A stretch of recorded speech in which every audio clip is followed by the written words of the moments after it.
తాకట్లో ఉన్న మీ బంగారాన్ని విడిపించి ఆ రోజు ఆన్లైన్ రేటుకి కొంటాం. Sharma gold company. గన్నవరం మాజీ ఎమ్మెల్యే వల్లభనేని వంశీని వైసీపీ అధినేత మాజీ సీఎం జగన్మోహన్ రెడ్డి ములాఖత్ అయ్యారు. విజయవాడ సబ్ జైల్లో ఉన్న వంశీని వైఎస్ జగన్ పరామర్శించారు. ఆయనకు ధైర్యం చెప్పారు, పార్టీ అండగా ఉంటుందని హామీనిచ్చారు. సుమారు గంట సేపు వంశీ జగన్ తో మాట్లాడారు.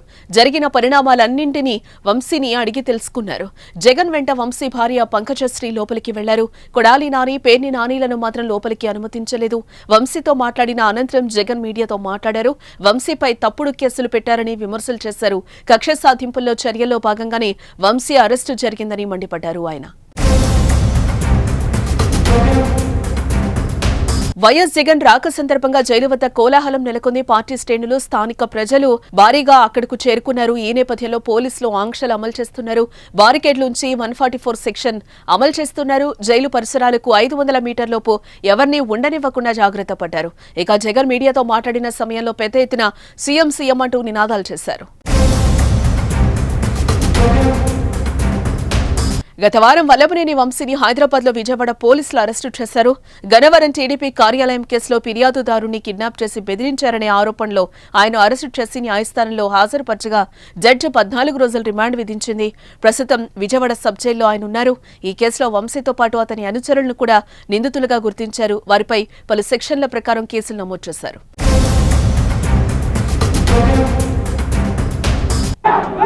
2023 మంగళగిరి మంగళగిరిలో టీడీపీ హెడ్ ఆఫీసులో పట్టాభి అనే వ్యక్తి చేత వంశీ మీద భరించలేని విధంగా బూతులు తిట్టించారు చంద్రబాబు నాయుడు గారు. మంగళగిరి తెలుగుదేశం పార్టీ హెడ్ ఆఫీసులో ఫిబ్రవరి 19, 2023 పట్టాభి అనే వ్యక్తి రెచ్చగొడుతూ వంశీని తిడుతూ ఫిబ్రవరి 19వ తారీఖున తాను మాట్లాడిన మాటలు. ఫిబ్రవరి 19, 23 వాడో పిల్ల సైకో, నేనే గన్నవరం వెళ్తా, ఎవడేం పీకుతాడో చూస్తా, ఆ వంశీ సంగతి తేలుస్తా, నియోజకవర్గంలో నుంచి బయటికి విసిరేస్తా అంటూ గన్నవరం ఎమ్మెల్యే వల్లభనేని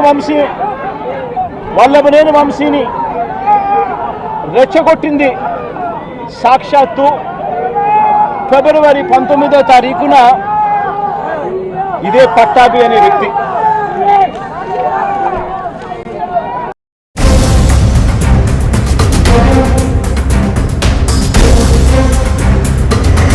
అంతటితో ఆగకుండా ఫిబ్రవరి 20వ తారీఖున అంటే మరుసటి రోజు చంద్రబాబు గారు పట్టాభిని నేరుగా గన్నవరంకే పంపారు.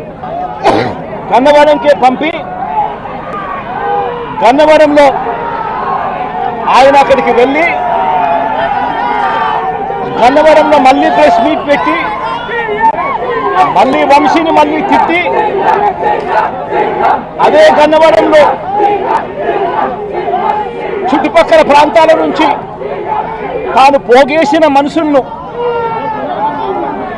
తాను వెంట పెట్టుకుని ప్రెస్ మీట్లో మళ్ళీ మరొకసారి వంశీని తిట్టి ఒక ప్రొసెషన్గా వైఎస్ఆర్సీపీ ఆఫీసును అటాక్ చేయడం కోసం ఫిబ్రవరి 20వ తారీఖున ఇదే పట్టాభి బయలుదేరిన ఈ ఘటనలో ఇదే పట్టాభి ఫిబ్రవరి 20వ తారీఖున వైసీపీ ఆఫీసుకు తన మనుషులతో పొజిషన్గా తాను అక్కడికి వెళ్ళి ఆ రోజు పార్టీ బయట ఉన్న ఒక దళిత సర్పంచ్ సీనయ్య అనే వ్యక్తిని కూడా పట్టాభి వాళ్ళ మనుషులు దాడి కూడా చేయడం జరిగింది.